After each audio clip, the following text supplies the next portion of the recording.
Hey, what's up, folks? This is your boy Alonzo. We're here with another episode. If you only knew, Not Without Alonzo, baby. I got my boy Frankie D on the set today with me. We talking about some old school hip hop. You know, and I tell people all the time, you know, my history goes deep. I'm pre-hip hop, okay? I'm pre-hip hop, and I'm strong to about 99, 90, maybe 2000. But for a while, I had to take a dip because hip hop got too crazy. I was doing other things, but there's some folks in the game that are deep. I mean, they have another level of the tree that I want to expose to some of y'all today. I mean, this guy kicked it. We met about 2 weeks ago, and every time he opens his mouth, I know how people feel when I start talking. Shut up! Because he got game that I don't even have.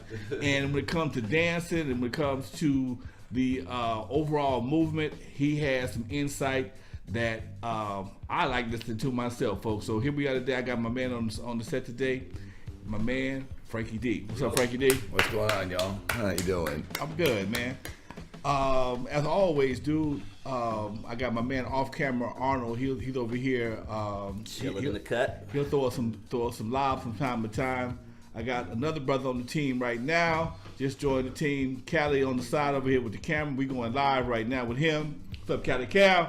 And we're trying to make this podcast and this whole situation relevant, man. We're trying to show the relevance of what we did, because for me, and I tell people all the time, I feel like Martin Luther King sometimes. I feel like Martin Luther King that got shot in the head, killed, and woke up in 2018 like, what the fuck did I get shot for? Because that's how the fuck I feel. Sometimes I did all that shit for this shit, and I know y'all, man, you old enough. Fuck that, okay? Shit's real. So when I meet somebody that can help me fill in that gap, because there's a gap for me between 2002 and maybe even right now on some shit, okay?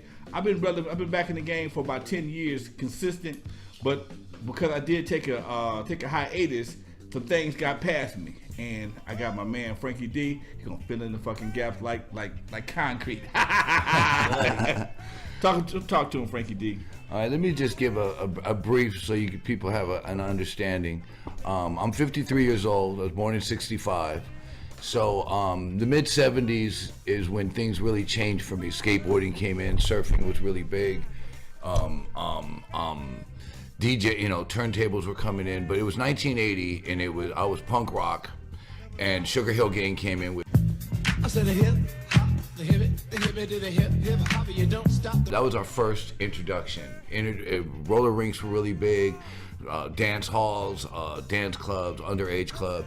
But the music scene was thriving with the new wave and new rose and mod and ska. There was like an influx of trance, and house was just coming in. Hip hop was being broken, and I really went to the hip hop aspect because I felt that there was something about hip hop to me that was different than punk or rock and roll or other music genres. Like, you could do a lot more with it. You take a little sample loop and you put in whatever abstract hook you put in it. So it's not like jazz, where jazz has a certain swing. But anyway, so I got deeply involved with hip hop. I met the Soul Brothers in 1986, and they were a very vocal point of hip hop in the mid 80s and into the 90s. And we were coinciding with him. He was promoting clubs in the early days and highlighted a lot of the early pop lockers, or poppers and lockers. There's discrepancy on the term pop locking. I'm not trying to go into that right now, but he was a very instrumental part of it, aka the king of pop, the Electric Boogaloos, the Puppets, so many popping and locking groups at the time. Captain Crunch and the Funky Captain Crunch. One Arm Bandit. Oh my God. Did he really have one arm? No. It was broke for a long time, so he just called himself the One Arm Bandit. Okay. No, he had a style that looked like he had one arm. He had a very unique. He was untouchable and still is. Shout out to One Arm. He's amazing. But then our era came in. The movies had been exploited with Beat Street and Breakin', Electric Boogaloo, and all that stuff. And we wanted to separate ourselves from that. And this new social scene came in with the what we now call the trendy era. But back then it was called party dancing. And there was 3 eras to it. Their first era was all about the gear. It was all about the Fila, the Reebok, the Guess, the Prep. There was a bunch of social dances. And then the second era was about the movies, the Running Man, the Transformer, the RoboCop, the Cabbage Patch, the Pee Wee Herman. And then the third era was the New Jack era. Guy kind of touched on that, but a lot of the dance was kind of going like R&B and hip hop and house, and hip house was really big at the time. What was your favorite dance movement, far as overall or musical movement of that era? In the 80s? Yeah, in the 80s. I think the most slept on was the ska movement. I think the ska movement was one of the most slept on movements, and it's mostly because there wasn't any American artists. Later on, with No Doubt and Sublime, took the ska movement, but at that time it was all about the Specials and English Beat and Madness, and they were all English artists. Does ska have its roots in Jamaica? Yeah, it's half punk rock and half Caribbean or half reggae. Okay. And this is like when root reggae, Peter Tosh and Bob Marley mixed with Black Flag, and punk rock and hip hop has always been together too. I mean, a lot of people forget that Africa Bambaataa and Johnny Rotten came together and did you remember World Destruction, the world means nothing. So it's always there's always been rock and roll, punk rock, reggae, dance hall, house. All of it's always been blended in with hip hop, because hip hop is just a little sample and a loop. So what you do with it, and then you put an abstract hook, and it could be anything. It could be bubblegum, it could be gangster, it could be conscience, it could be reality, it could be fundamental, it could be stupid, it could be silly, even down to this day. I mean, I'm not with today's rappers as much as I'd like to be, but I have to marvel at the brilliance of the cadence. I mean, we gotta look at their cadence. Everything's a hook now. I'm in the club and the party, and I'm just doing my thing. Voice is an instrument now. Yeah, it's and it's a cadence now. It's not like you're spitting a whole long 16 verse and 8. It's not a 16/8 like it used to be. Yeah. Now it's like 2/4. You have a bridge going into a short hook into a shit. Yeah, it's. Like and it's like an advertisement now, and the advertising though. Oh, right, I took a shit with your girlfriend. I didn't know she's your girlfriend. Fuck your feelings. Don't share your feelings. In the club, popping bottles. Woo, and I'm in the. But anyway, the whole point is like, and this goes with all music genres, and this really goes into hip hop mostly because hip hop has affected the world. Right. We're in Ukraine, we're in China, we're in all over Africa, Central South America, and so on and so forth. We're on cereal boxes, we're in athletics, we're in the fashion, we're in every aspect of modern existence. Hip hop is, back then. Yeah, we were talking earlier off camera, and we were talking about some of the origins of hip hop. And if you want to have a fight with a brother from any side of the Mason-Dixon line, you tell him that hip hop started in the East and the West Coast, and it's going down. Yeah. Okay. Now here it is, and I tell people before, on a regular basis, before it was called hip hop, we were doing hip hop shit. Right. Okay. Before they put a label on it, exactly. We were already doing the basic, the dance, the pop locking, the various types of dance. I was in the park in 75, 76.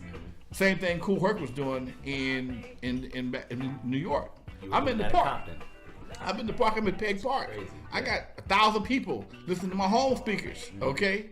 On a Saturday afternoon, I done hooked up the electricity from the bathroom, run a 100-foot extension cord to my DJ shit. All of a sudden, here come a bunch of bikers, unplug my shit. Okay, another story.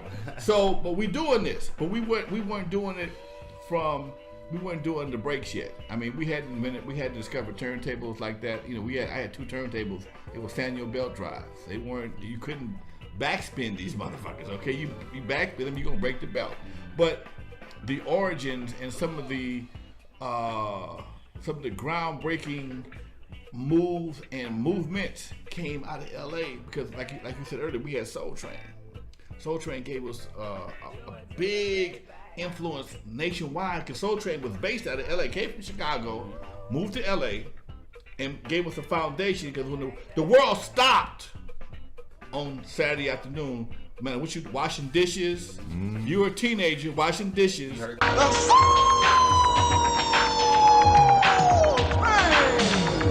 And you may vacuum the same spot for the whole hour because you waiting to see who's gonna be on Soul Train. I had folks laughing because you had your shirt tied up. You might tie your shirt up after Soul Train because that was the style for a while. Right. Man, did you have your shirt tied up? You had your shirt tied up like you. I had the baggy. I had the baggy version. Okay. I had the baggy where you like when the housing scene came in, you kind of tied your rayon shirt right here, and we had it just below our belt, but we didn't. I didn't do the upper here because there was different ways you could tie it. I gotta say this: in the '70s, we had this clothing line called Flag Brothers. Okay, we had Flag Brothers. Flag Brothers was the shit. Flag Brothers was the Nikes of the '70s. Okay, and they had these shirts because everybody couldn't wear the shirt tied up because that was before it was a gay thing. Okay, they had the big ass elastic band go across your stomach and your shoulders and shit was puffed up. Looked like you was buffed, okay? Oh yeah. And you had on your 3-inch heels, okay?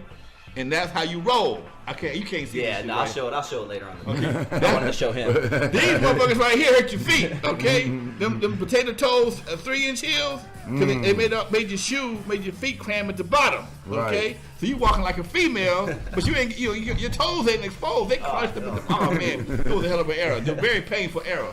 But these are the kind of things that we did in the '70s.